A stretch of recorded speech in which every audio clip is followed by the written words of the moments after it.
Today on Lulz, we're going to be hitting on a few different topics within the world of best ball and sports betting. We also got an update to the launch of the Endgame Syndicate, Brian's new site. All that today on Lulz with Pete and Brick. Does he think?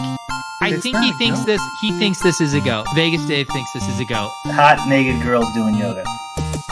What? Why don't you just win like a man? Random.org. Type in 1 for yes, 2 for no, and let the DFS gods pick for you. And I'm absolutely begging you not to dupe us. Please don't dupe us.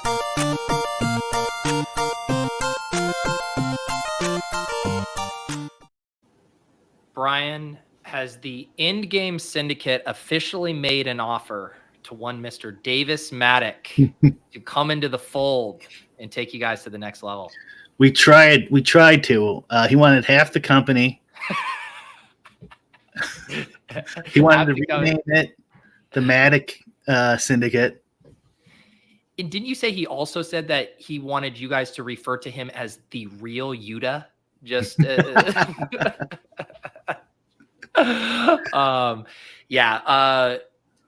T's and P's, and also legitimate shout out to our buddy Davis Mattek, who's leaving his job at the Sports Grid and is, for what I can tell, very much in the market for some new gigs, or at least your subscribes on his Patreon, where Brian is actually a frequent guest doing some nerd content over there. But yeah, we roasted Davis pretty good on this whole cast yesterday. But if I can let the joke facade down for a second, I do hope Davis lands on his feet quickly, Brian.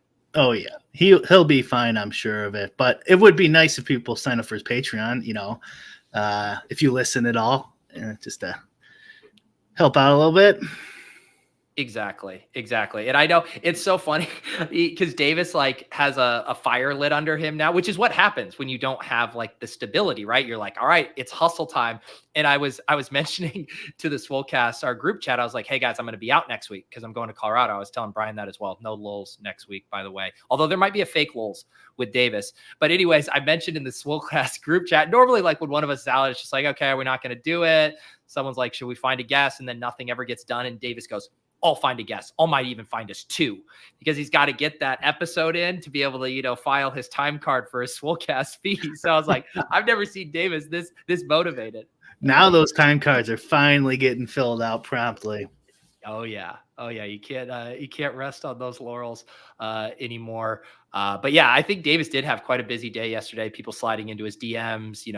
Someone with Davis's skill set, who can write, who can podcast, who can do video, who can shit post. That skill is in demand, being able to do all of that. So I do think Davis will land on his feet pretty quickly. Yeah, and that Daily Roto, right? Sports Grid was Daily Roto. I can't remember all the iterations, and yeah, they've been playing around with their business model for a while. So, what are you going to do? Davis has been there so long. Davis was there when Dink and Leone were there before those guys left for ETR. It's been he had a long run there. Yeah. It just makes you wonder, why didn't ETR sign Davis too? I don't get it. Yeah, I think. You mean way back then at the time? No, I think those guys left voluntarily, and then eventually became with the deal. I'm just joking around.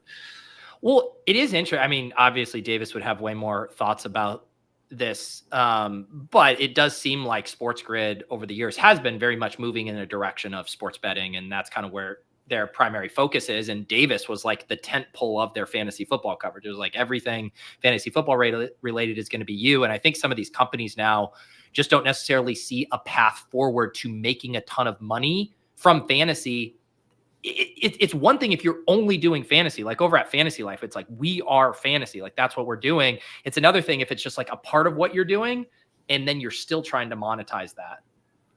Yeah, it's gotta be tough to it does feel like the actual businesses within this world are kind of the power shifting, right? Because when we first started, it was just RG basically, and then Daily Roto was fairly popular for a while. There was other ones 4 for 4 kind of got in to DFS from season long, if my memory stands. And then over time, it started switching. Stochastic definitely made a mark, right? ETR. Am I forgetting anybody else?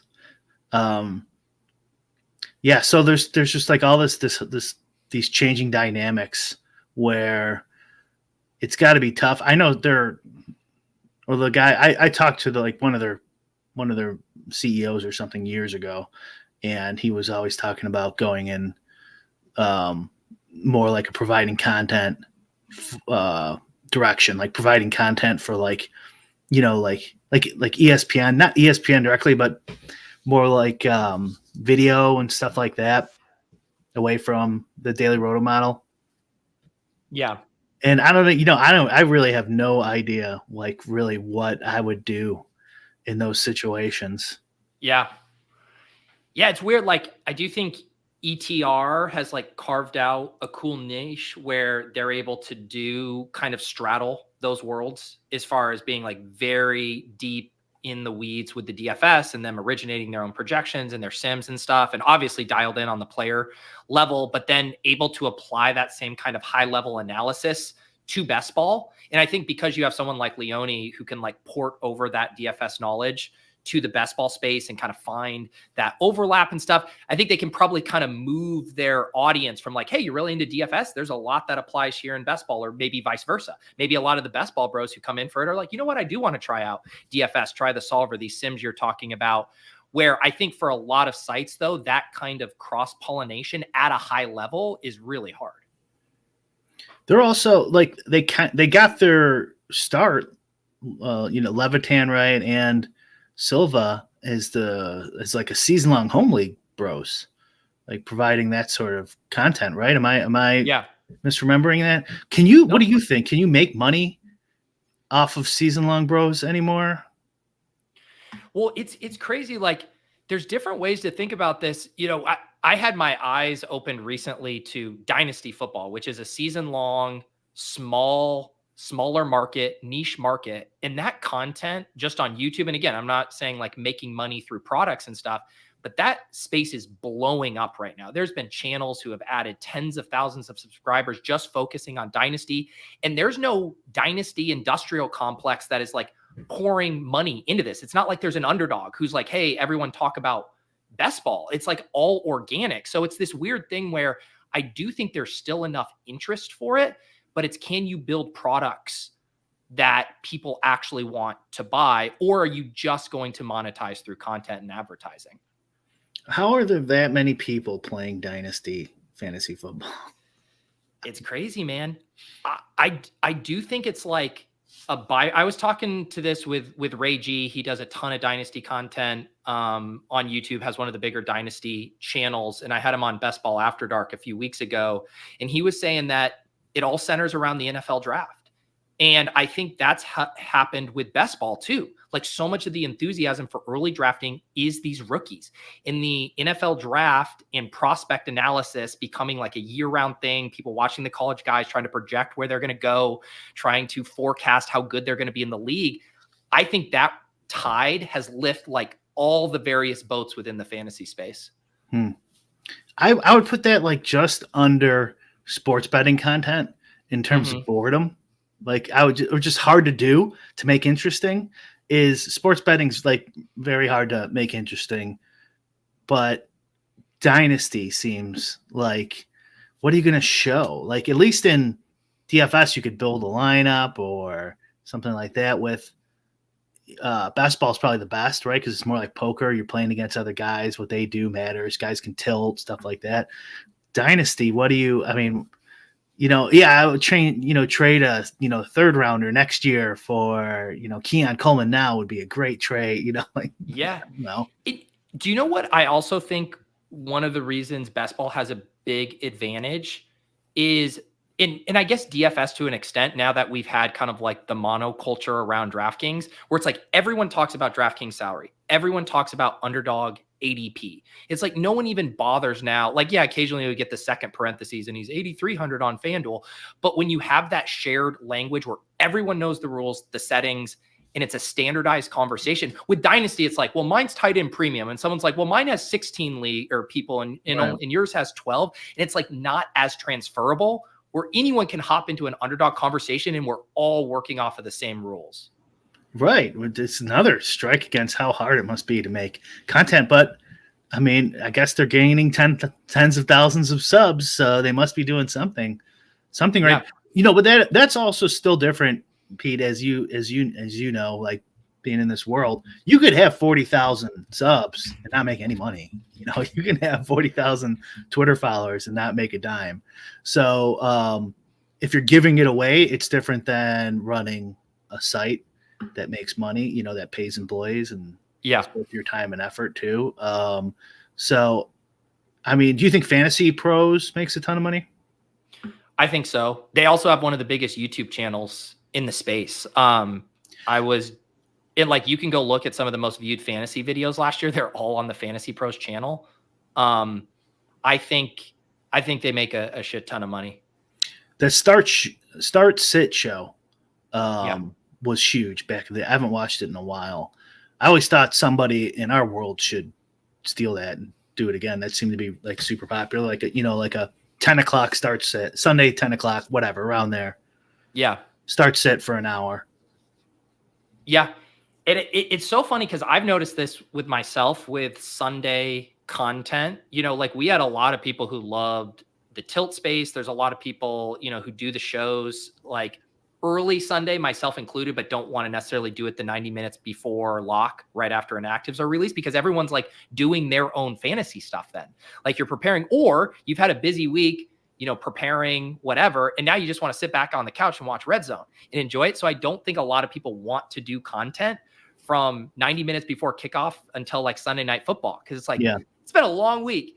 And I think if you were hungry to go after that time of like, I'm going to be the 90-minute start sit show, or I'm going to be the one willing to live stream when the 1 p.m. games kick off, you could have a lot of success. It's just no one wants to do that. Yeah, they were getting like 5,000 live concurrents or something last time. This is a few years ago. Yeah, I believe it. You could do it Saturday. You could probably do it Saturday, but you're probably not going to get.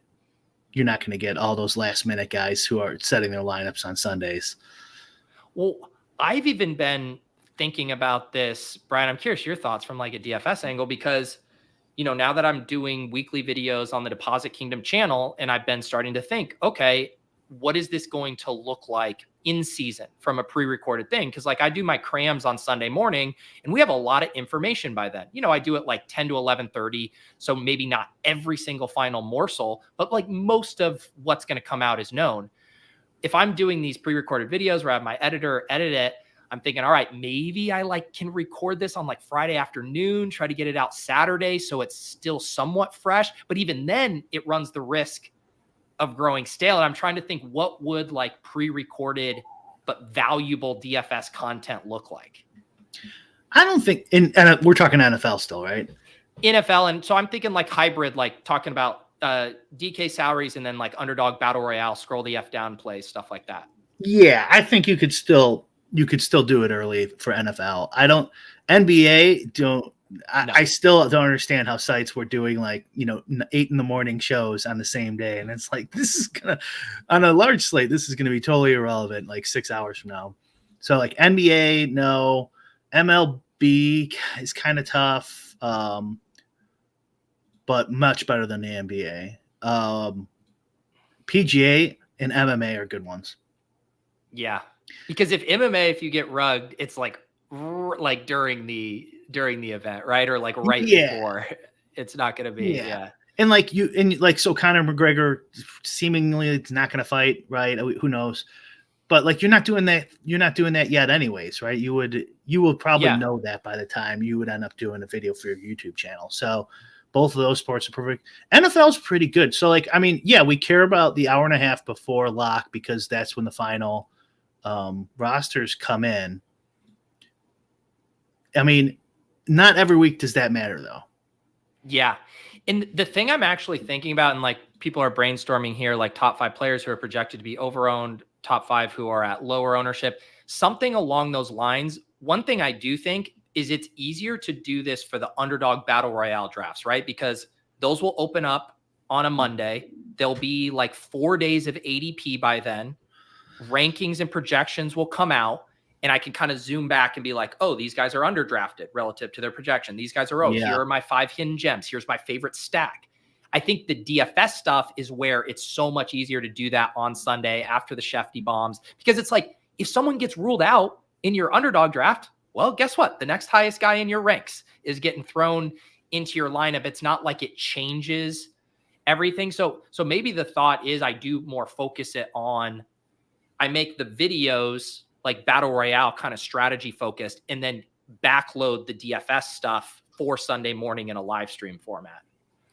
And a lot of guys for Battle Royale, a lot of guys who will be relevant for DFS won't be relevant for Battle Royale. So like, even though some guy's going to start, it's like, yeah, but that's just because his salary's so cheap, and he's now expected to get 14 carries when he was expected to get 3, now he's like an actual viable DFS out, but he's not even going to be in the, drafted very frequently at all in a Battle Royale, because you're not picking that many players. So it's like, doesn't even matter that much. And I thought, though, one thing that would be fun, and maybe you could still do this, like, where it's still through mainly the lens of Battle Royale, but you're looking at projected ownership for DFS, because one of the kind of little shortcuts to finding some good scroll down plays is who is the chalk punt plays on DraftKings that week. Normally there'll be like the 3K guy who's going to be 35%, not a great DK play. And then you go over to Underdog and he's getting drafted in less than 5% of the contests. And so that could be like a fun one of like, hey, don't play Greg Dortch at 25% ownership. Just go over to Underdog and you get him at 1%, and using that as a way to be like, if you want to get exposure to a guy, go do it over here. Yeah, definitely. Either for Battle Royale DFS though, I would like, if you're doing your Friday or Saturday show, like, the Cardinals, we have, these running backs are questionable. So like, here's what to look for come Sunday morning. Cause all the DFS regs know that they have to wait till Sunday morning and then re-update their stuff and then redo everything. But most people watching a lot of these YouTube shows, they don't know that, I'm supposed to be waiting on news come. So like, just even putting that in there would be something useful.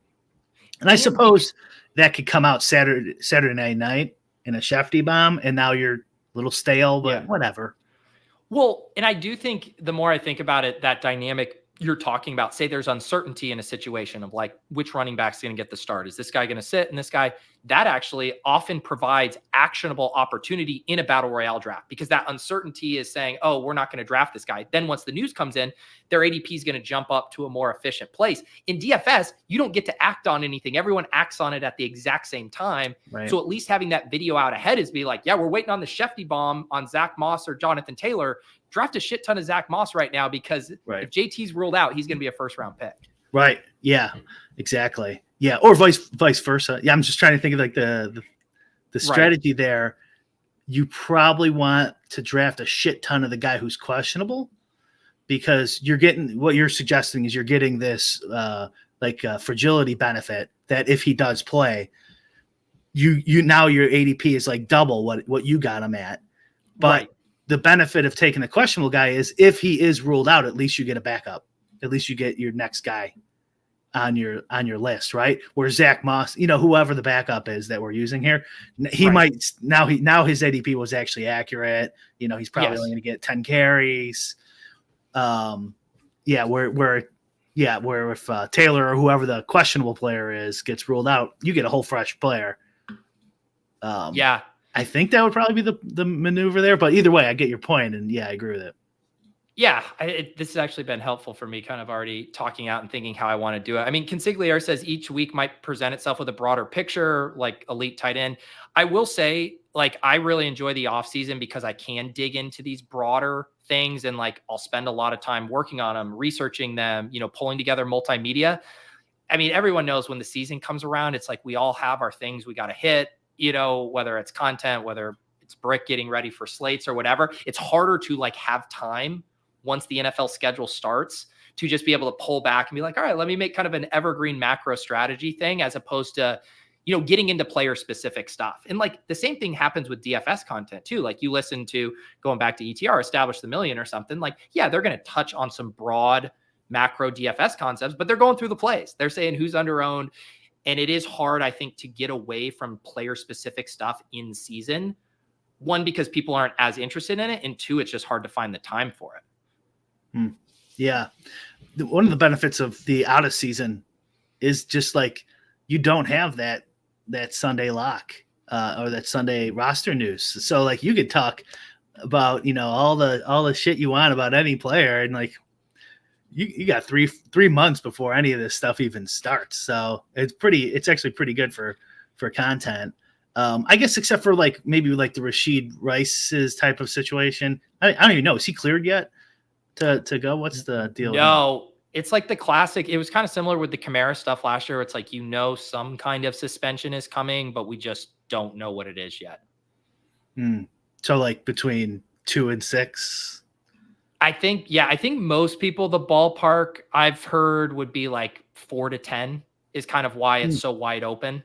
I would be pretty surprised if it was less than 4. And I think I'd be pretty surprised if it was more than 10. And as CLN saying here, Rice court date is in November. He might not even get penalized until next year. This is what happened with that Kamara thing, because that was like 2 years ago, and then it got punted to last year. And so it's one of those spots. How many times? It's like if you were to just try to make a macro bet on how these things play out, you would fade the suspension risk every single time. Like you would be right like 90% of the time with these situations. Like everyone gets worried though. What if this is the time that Roger Goodell puts his foot down to make an example out of Rashee Rice and he gets suspended for the whole year? Right. Didn't they just suspend someone for a year though or something? They've who did they suspend for? It's always the who are you thinking? Well, because I was just thinking, I remember someone saying like Ray Rice or whatever, only got 4 games famously, and then whoever got suspended, I'm thinking of got suspended for a long time, like didn't beat their wife. Ridley, maybe it was Ridley. Yep. And it's so funny too. Like Jameson Williams and a couple other Lions players had gotten busted for betting on college football games while on the Lions facility. And then Jameson Williams' suspension got knocked down to 4 games. And then like Quintus Cephas and the other random dudes still had like their full like suspension held up too, where it was like, and I'm sure there was a specific reason for it, but it is another thing. Like the bigger of a superstar you are, like the more leniency you're going to get in those spots, it seems like. Yeah. It's the NFL too. A lot of it, their decisions do not make any sense, but yet they still keep crushing. So what do I know? Yep.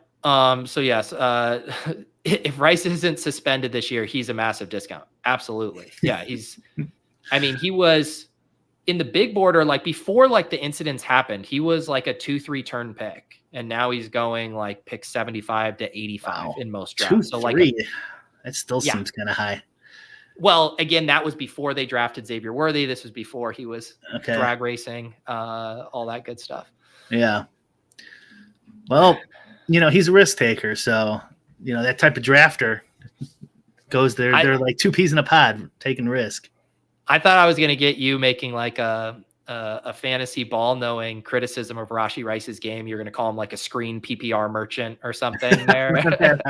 I just didn't think he was racking up that many points last year in DFS to get in a second round, but yeah, I think it was, he finished the season really strong. And then the classic thing of, hey, the Chiefs like bottomed out last year as far as their passing offense, like the worst of Mahomes' career. And then a second year wide receiver who flashed efficiency in year 1. Everyone's like, fucking sign me up. Like I will buy into that. And then Rashee Rice said, I'm going to make it a lot harder than that for you, buddy.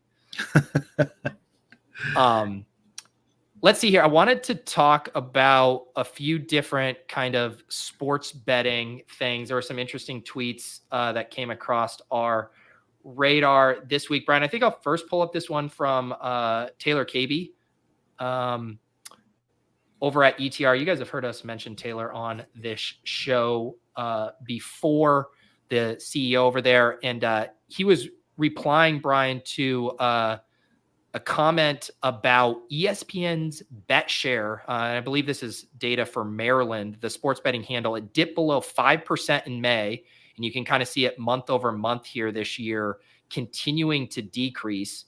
Brian, we had talked about the acquisition of Penn by ESPN at the time and said we weren't sure if this was going to work, especially if it didn't work for Barstool, and it seems to be playing out in that direction. Yeah, I'm gonna say we call this. I guess they could make a comeback. You never know. ESPN's just such a stale brand that like no one under 50 cares about anymore. They kind of ruined a lot of goodwill they had in the 90s and whatever 2000s, early 2000s. Mm-hmm. So that was the reason I was saying, like, listen, if you think doing this deal, like just giving Barstool, because how much did they lose in the Barstool deal? I wasn't it like 500 million, or it was a lot. Just giving him back the company for free. Yeah. And so you add that with the deal they paid ESPN, which we looked up before the show, and it's 1.5 billion cash, and then 500 million in stocks, so 2 billion there. To get the ESPN name and whatever requirements they must have negotiated to do this deal. So like, I mean, is there any spin? Have you heard any spin where this is like not that bad or anything like that, or this is what they were expecting? No, and that's what I was saying to you, and maybe someone in the chat. Like, I don't consume a ton of ESPN content, and definitely not, like TV content. Have they been pushing to integrate ESPN Bet, or like, hey, log into our app to bet on? Like, have they done any good or organic marketing? Or, you think about some of the stuff that succeeded in a massive way for FanDuel. Like, obviously their stuff with Pat McAfee, tail his Super Bowl slip, or the Gronk thing. They did these big stunts to like drive conversion. And obviously Barstool was the king of that as well. But I haven't seen anything from ESPN actually trying to drum up enthusiasm for getting on their app. Remember when gambling was like about to be legalized, and a lot of the critics were like, think about ESPN. They're going to have sports betting in their ticker. They're going to have sports betting shows. They're going to be pushing gambling on the youth of America. It was like a scare tactic that, ESPN might do this one day. Yeah. Turns out that didn't even matter, even if they are doing it. So here was what Taylor said in response to this. He said, this is essentially proof that a massive sports audience and A+ brand recognition are not sufficient to compete with DK and FanDuel in the US sportsbook market, which begs the question, what is? Most people point to product, but true product differentiation is really hard for many reasons. And I continue to be skeptical many, if any, can even match, much less outcompete DraftKings FanDuel there in the long term. I think Underdog has the best chance, though. If I were them, I would strongly consider trying to become the number 1 or 2 traditional DFS operator, as FanDuel has clearly given up there, while DK has much bigger ambitions and is clearly milking their DFS business to reinvest elsewhere. It will take a long time, but could see the Underdog brand being a strong number 3 overall in the same way FanDuel DraftKings built their businesses. Do you have any thoughts on that? So, despite what I said, like where he says, an A+ brand, and I was just shitting on ESPN brand. They still are, an A+ brand. It's pretty hard to deny, especially with an older demographic, right? Right. It's A+ for people over 30. Yeah, and DK and FanDuel succeeded because of DFS, right? Is this like, are we gonna say they succeeded for another reason? Like, because I feel like they converted all the DFS people who've signed up for DFS over the years. It's got to be a very similar demographic of guys who would do both things. And that's how they just had this base ready to go day one, or whenever they were legally allowed to go live, depending on the state. And that's just a huge advantage. Like, I mean, is the product that much better? I mean, they've gotten better, but it's not that great. Because I'm and again, I'm only seeing this from the outside, but I feel like a good indicator of like, oh, is there something that comes across our way where they're doing a really creative promotion or something? I truly wonder if their thought was, hey, all we have to do is get our name associated with this. That will give the consumer confidence that this isn't scammy. It's legit. This is a safe place to put your money into sports bet, and everything else will just work itself out. We'll run a few ads during commercials, and the dads watching golf on a Sunday will pile in and make bets. And it's like, that's not really how this works. Right. Yeah. I imagine they all thought it was like cigarettes or something. Like we just need to get them a little addicted, and then they'll use our product. I don't think they took it, I don't know what the word is, seriously. Yeah. But that's the only way I can see that this happening is it was just kind of an aberration that they went down the DFS route because of the legal changes. They thought they were legal, and it was legal enough to be in this gray area to build up a big product. And then the fact that they had to lobby to get DFS legal means they're already at every state in the country with lobbyists and relationships with lawmakers, which is going to help. And it's going to help you like with the gaming commissions and stuff of those states. Like that definitely all helps, but it's actually pretty disappointing because we as players want competition, and this is not a good sign that there will ever be competition. Like back in I don't know 6-7 years ago, CBS was really considering getting into DFS, and they had a big season long product. I always liked their season long website, and they pulled out. Who knows why? Maybe they didn't like the legal landscape. But I don't know if ESPN can't even make a dent. Barstool got canned. CBS is pulling out. It's I don't know. I think it's like DraftKings monopoly in America from here on out. It's the most likely path. So what do you think about Taylor's idea here? I assume when he says become more of a traditional DFS operator, he means adding salary cap DFS, right? Because Underdog's obviously doing a ton of daily stuff as is, but really widening that moat with salary cap and maybe even other game formats, weekly game formats. Well, I would personally like them to do that. I think that would be good for me. I mean, if you go hard at DFS, DraftKings is probably going to use their lobbying efforts to screw you even harder. You have to consider that. But maybe they're doing that anyways. And so if they are doing it anyways, then why not? That's a good question, Brian. Do you think DraftKings sees a distinction between Underdog as a DFS competitor, whether it's a draft game or a salary cap game, or is it just all the same to them? Oh, I think they would see, yeah, if you went to try to beat FanDuel and become the number 2 DFS, I think they would not like that. Yeah, compared to best ball. They never did anything with best ball before. I think we know based on some tweets and some laws and stuff that DraftKings is kind of going after Underdog. I also think that's kind of why Underdog released that what was it called? Like some sort of ID pair match ID thing. Yeah, most people thought it was like to get the sharps. It's like, yeah, maybe it is. I don't know. I think it's more of like, hey, we're signaling to legislators throughout and gambling commissions throughout the states that we are concerned about problem gambling and we want to be leaders in this, that type of deal. But that would be nice if Underdog tried some DFS. I'm kind of why haven't they? My honest, like with the way some of the stuff works, like it seems like it's always back to tech stuff and having to build that out from a tech perspective. Honestly, seems like the thing. I wonder if they think through, like, would this water down our momentum for our daily games and our best ball and kind of our core thing of what we do well? Like, could we do salary cap DFS at a really high level? I don't know. What do you think?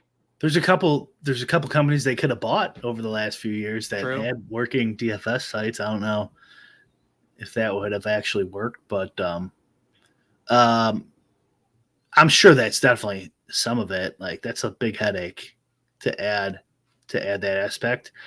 Maybe they don't want to antagonize them. Maybe that's they wanted to get they were no pun intended, a little underdog in all of this. So stepping on those toes of the big boys after they became legal and made all these relationships with legislators, and they don't have any sports books, right? That the DraftKings and FanDuel bought sports books in legislative districts like brick and mortar casinos. And that's a big boon and a reason for a legislator to support you over some outside company that doesn't have business in their state, doesn't employ any of their constituents, stuff like that. So like that would probably be something I think I've suggested on this show a while ago, is they should probably start buying some casinos. Yeah, I guess the other part of this conversation though would be, the thesis for DraftKings and FanDuel that, Taylor's talking about here is that they would get people in the door playing fantasy games, and then that's the perfect on-ramp to becoming a sports bettor. I think you could maybe argue at this point, at least of the traditional salary cap DFS, trajectory, that our draft games in best ball a better on-ramp than salary cap DFS. Like, what does adding salary cap DFS do other than getting existing DFS players over onto your site who might otherwise wouldn't be there? That's a good point. I'm not sure. Honestly, does it matter if they have, and there's going to be a lot of overlap either way from if you started a DFS product between best ball and DFS, right? Like that cohort, it's got to be 60, 70, 80% overlap to the same dudes anyways. Yeah, yeah, that's a good point. Do you have any reasoning why that would? No, that's why I would be curious to get Taylor's thoughts on that as well, because that would be my concern of like maybe you can accomplish this, what he's kind of suggesting, by making the draft games even better and bigger and more robust and more offerings and more levels and more, as opposed to trying to build up a salary cap game from scratch. Yeah, he's not directly making that claim though. Yeah, I think that I think he's just saying more broadly here that FanDuel's left an opening and they should take advantage of it. Maybe that's kind of his.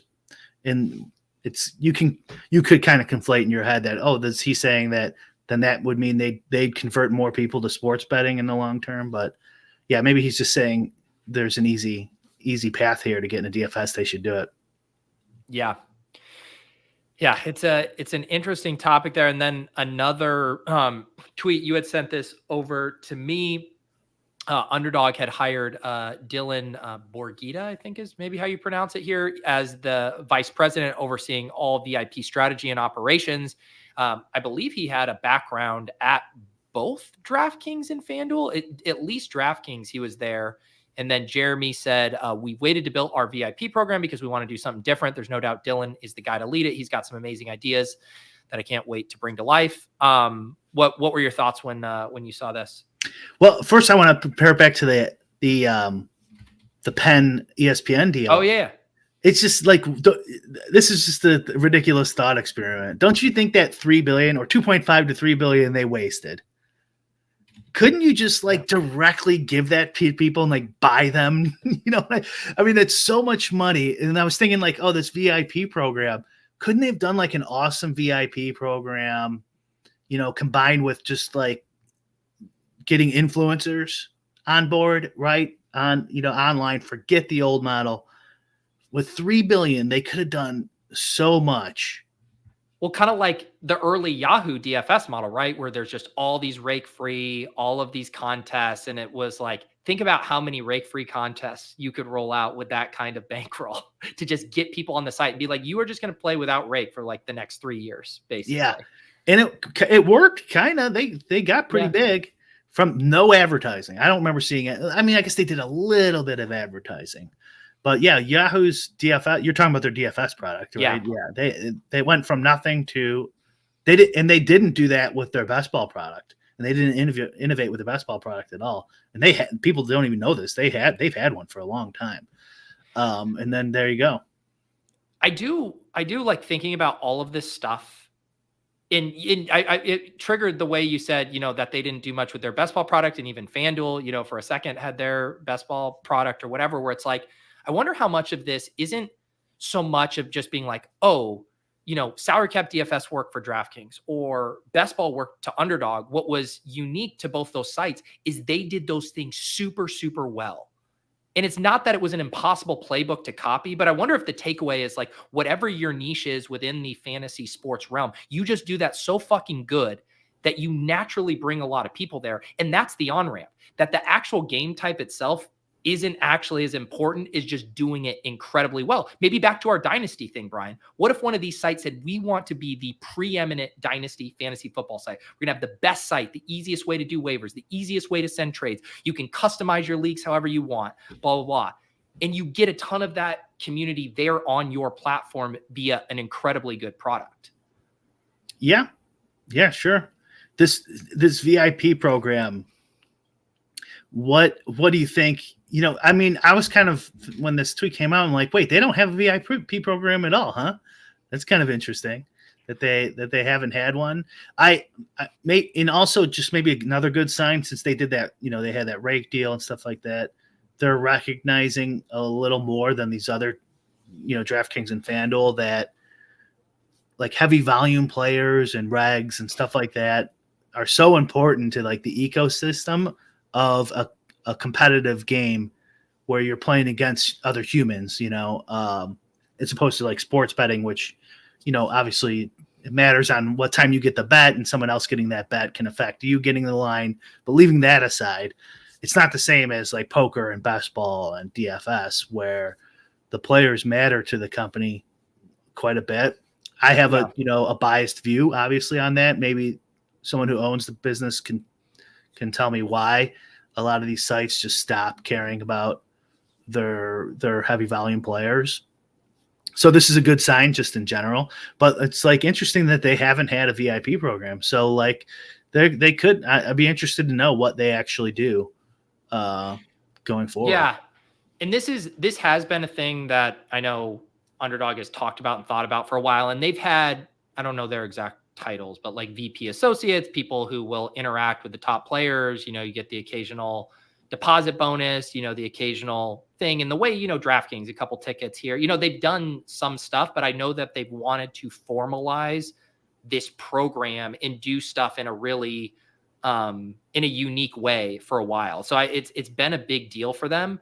Like, how much do you think, because this is the VIP program that obviously is catering to the whales, right? The highest volume players on the site. Is this accomplishing just keeping your most active and highest volume players happy? Or is there an actual marketing element to this where you're actually pulling in whales like, oh, look what they get over there. I actually want to come over there. I'd hope they do both. Yeah. Yeah. Especially with DFS just hanging out there. I mean, that could be another way to attack FanDuel if like you're trying to just get that market share, is be like, hey, if you like play on FanDuel and you're sick of not getting anything out of it and the games are drying up, if you play best ball, 150 best ball drafts will give you blah, blah, blah, or whatever. This is a problem though with best ball, is it's hard to get down like in DFS. It's not as easy to, you could put 10 grand down in DFS today, like in a millisecond, and it wouldn't even be noticeable by a lot of people. But to do that on best ball, I mean, you have to sit there for hours and hours. Yeah. Yeah. So, even if you go the slow draft route, there's still a lot of time to making those picks relative to DFS. That might even be worse, because like you'd have to do, if you try to time them all for the same time, like to do the same time, like you would have like 1,000 slow ball drafts like that you have to like get done. I guess you get 8 hours no matter what, but yeah, it would seem like it'd be hard. Like it'd be like multi-tabling once a day when you're multi-tabling 100 tables for an hour. Well, Brett, for the VIP stuff, because a lot of the stuff that DraftKings does with their VIP program, you don't ever seem to have interest in it. You're either saying I don't want to go on these trips, or we're on here making fun of a truffle hunting trip in Italy or whatever. That part of that is me being, Yeah. me, and right, like because you would like the truffle hunting trip. Let's be real, right? Yeah. Before I had a child, I could envision Lauren and I going on a nice truffle hunting trip on DraftKings dime. Sure, that sounds like a lovely time. Yeah. I mean, I come from poker, so I always wanted to rake back. Yep. That's all I wanted. It was just give me 20% rake back. So, but when you hear VIP program, then in your head, I guess when I heard it, I'm like picturing more that like white glove, personal rep, concierge service for the top players. But are you thinking of it more in an expanded rake back program that would be something more global? Like how? What do you mean by global? Well, I'm just wondering, like, you getting excited about the VIP program. Like, I was imagining it more like the stuff that you get from your DraftKings play. Like, I'm saying, what from Underdog would make it more enticing than the kind of perks you get from DraftKings? Oh, yeah. Like for me specifically, it's probably not going to change anything, right? But Yeah. like, I think just the general sentiment of, hey, we don't have a VIP program. Let's fix that is just a good business move in that general direction of keeping your high volume players happy. I think it's going to help best ball in general. I have no idea what they're going to do or what they should do. I mean, I like rakeback, but I guess if people like truffle hunting nowadays, Pete, then give them the truffle hunting package. So I mean, I'm not really suggesting on what was definitely would be the best thing. I just think keeping the ecosystem alive is good for best ball, and it's good for us when we play and content and all sorts of things. I don't want to belabor this because this has been a common theme on LOLs over the years, but it's like, if you're going to do those fun, like, or random gifts and, there's the DFS or the DraftKings motorbike and, stuff, like, you have to make content around that. If someone buys the motorbike, like, you have to go and film them getting it and show them like riding around their neighborhood on their DraftKings bike. Or if someone goes on the truffle hunting trip, you need to pay to have someone go and at least get a photo shoot or whatever. Like, imagine Nerdy Tenor here in the chat, like frolicking through an Italian meadow. I would watch that footage of Daniel hunting for truffles. It's like, you got to show the people that this stuff exists. That's what it's supposed to be used as a marketing tool. Right. I mean, if we're going to give advice from this show, it's definitely do more content with the players and more 2 months, 2 million type of stuff, I did just confirm this, Brian. Is this like breaking news here? Can I pull this up? Sure. Yeah. No, I told you we're going live today. We're going. Well, I had put, when I set up the show, it must have been this morning, and I went to put Endgame Syndicate in the show notes, and I went to the site and it did not look like this. So this is new. No, it was in between then and now. Yeah. We wanted to make sure it wouldn't break before tonight. So we loaded it up early, but yeah, we're going to do a show on the YouTube channel, Endgame Syndicate, tonight at 8 Eastern, 7 Real America time. Me, Yuta, Nerdy, and Adam. All right, we got the Endgame Syndicate here. I am going to subscribe. What's those stats? You got a plug in there? Oh yeah, this is my like YouTube analytic plug. Is this Adam's old YouTube that was like rebranded to Endgame? He started a couple weeks early and put his name as the YouTube channel. I'm like, that might confuse people. This feels a lot like the Randone Bachelor vlog channel repurposed as the Ship It Nation. What if you have all the reality TV fans coming to see Adam's channel and they're like, what's this Endgame Syndicate bullshit? Yep. No, Adam's shows will be exactly the same. Okay, so we got Endgame Syndicate. We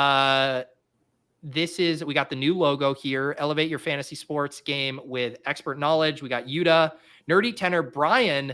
a shot across the bow to the spreadsheet socialist. What did you come up with calling yourself a spreadsheet capitalist? Like 5 days ago when we were finishing these finishing touches. Yeah.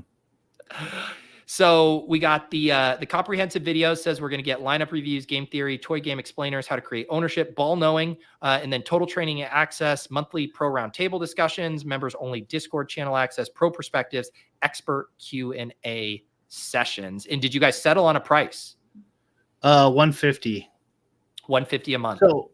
So the idea is basically like card runners essentially, except for DFS, best ball, and whatever else we end up doing. There's going to be no projections or anything to start, or like any sims or anything like that. Just so people don't get that idea.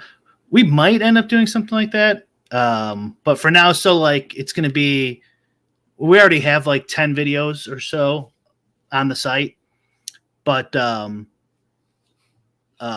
we'll do, we'll put out weekly videos, and then there'll be like a Q&A with members, because some of the concepts can get pretty tricky. So what I think my first thought would be, because so much of what you guys are doing is evergreen stuff, what's the thought behind a monthly subscription? Yeah, well, that was probably one of the hardest things to figure out. Like, what I kind of thought of it as like, what would you pay for a lesson from Nerdy Tenor? Right. What would you pay for a lesson from Utica? And back in the poker days, from the good players, like you got to pay like at least $300 an hour, and that was like 15 years ago. So. And then also the difference between us and, ETR or whatever is ETR has projections every day. People can't just like cancel their sub.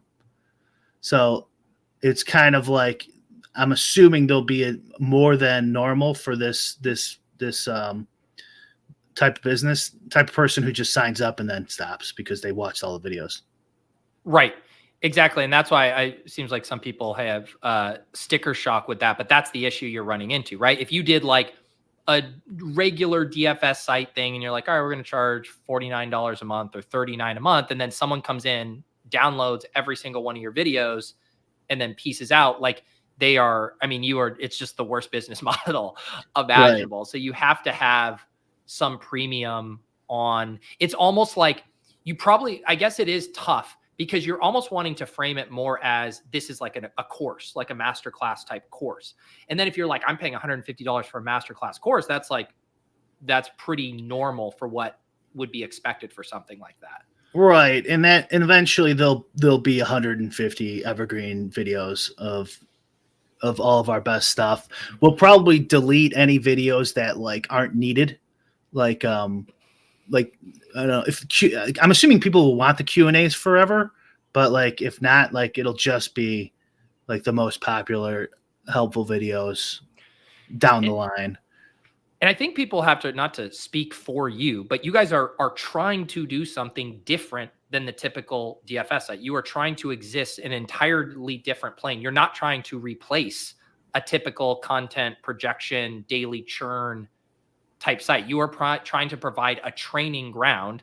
And like you said, most people, whether you're going to get guitar lessons or whatever it is, the hourly rate you pay for those things is massive. And you guys are actually prorating that relative to what it would be if you charge someone for one-on-one or Nerdy charge. I mean, imagine what Utica could charge for a one-on-one lesson for someone of just to pick his brain. Like, I bet, how many DFS players do you think, Brian, would pay $1,000 for like a 1 hour sit down where Utica had truth serum and he had to just answer every one of their questions straight up? I bet there'd be 50 players right off the rip who would pay $1,000. Probably. And that's another thing too, is like, we're not going to be getting, a guy Googles DFS and then finds our website and then goes, oh, I'm going to sign up for this website, even though I've never played DFS before. It's only going to be guys who play DFS a decent amount. There's not going to be any like beginner videos on like what stacking is and stuff like that. So we also probably have a smaller pool of people to draw from. But yeah, not just like lessons. It's also this was actually Nerdy's idea. Basically, most of the ideas for this site was his. He also had started writing a book, and I kind of did too. I wrote some notes down, like if I ever write a book, like I wrote a few pages of ideas I'd want in it. And that's where the first videos that we did are coming from is those notes. And so his is like a series on game theory, like on toy games, getting gradually more and more complicated and how you would beat those. And like my first series is like how to create ownership. Yeah. Projections, and I use like my actual data set for MMA and how I specifically do it, and it gets more and more complicated. The ideas that I use, so it's I guess what's the like what's that old stupid saying? Teach a man to fish. Yeah. Give a man a fish, you feed him for a day. Teach him how to fish, you feed him for a lifetime. Yeah, it's definitely learn how to do it yourself type of thing. Yeah, and I don't, and again, like I think you would probably say too, like this site isn't going to be for everyone, and pricing this stuff in general. We've had the conversation about Sims. It's that same thing. It's like you want the casual player to be able to use the product, but you also don't want to have the whales get to pay $49 to use this highly effective, high-powered sim product who are using it across hundreds of thousands of annual entries. Like it's a really hard thing to juggle. And on top of it, Brian, if you price this at $39.99 and then the people come in and start taking the class, they'd be like, raise the fucking price, dude. Like this is the goods. This is the good stuff. Gate people out via the price. And I do think in general, it's important to signal to people the quality of the product with the price as well. But I also think it's going to be hard for you to get someone who's like curious, but not entirely sold to get over that price jump. Yeah. I think you should pay me specifically just for putting Nerdy Tenor behind a paywall. And so he would stop ruining DFS single-handedly. There you go. Because now at least, hopefully going forward, he can go, actually, I have a video that you can watch on my website, Endgame Syndicate, instead of just, giving it away for free. I remember, I think I mentioned this before, but before Silva started at ETR, like he would go on every single podcast. He was a guest on every podcast. Like it was nuts. He was doing 3, 4, 5 podcasts a week that weren't even regular shows for him, just guest appearing. And then he started at ETR, and I know Adam and Taylor had to reel him in and be like, no, your content is at ETR now. They need to sub to come and get your information. You're not just guesting on every podcast and sharing your thoughts. So we're going to do, like the idea is like do a video, then a Q&A answering the questions on the video, and then a monthly roundtable with the 4 of us. And then the YouTube's Adam's just going to market will occasionally show up on his shows or do who knows what we'll end up doing on the YouTube channel. But like all the videos are like embedded on the site. They're not on YouTube. I think you guys will probably, via your initial customers and kind of the things they're asking and how they're engaging with you, I bet you'll within a couple months either have new ideas for how to kind of like present or do content, or maybe tweak how it is. Like I think you will find out like how do we best convey the information and the domain expertise we have to you? How do we package that, get that to you in the best way? I think that feedback from those early customers will help a lot. Definitely. And the idea too is, this is where Yuta is coming in, is that like the no ball type of videos will be his domain. And the first one, Pete, I'll get you an account, was really good. It gets you thinking. So I know a lot of people complain about like his podcast appearances, which are few and far between. And why he didn't give away all his secrets on our podcast, but that's what's the topic? Can you tell me? It's mainly MLB. Okay. MLB no ball stuff.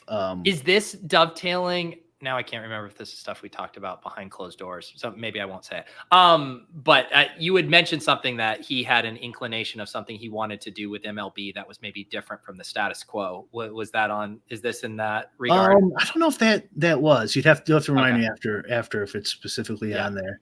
Which I want you to remind me because I'll tell him to put it on the next one if it's not. Yeah, but like and I want to do best ball before the season's over too.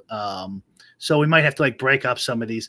And it's really right now we're just like doing a series, right? So like video 1 of ownership, video 2 of ownership, video 3 of how to create ownership. And so like you might have to stop those to start a new topic because I do want to do we're going to do, me and Nerdy are going to do something on best ball that's hopefully a little different.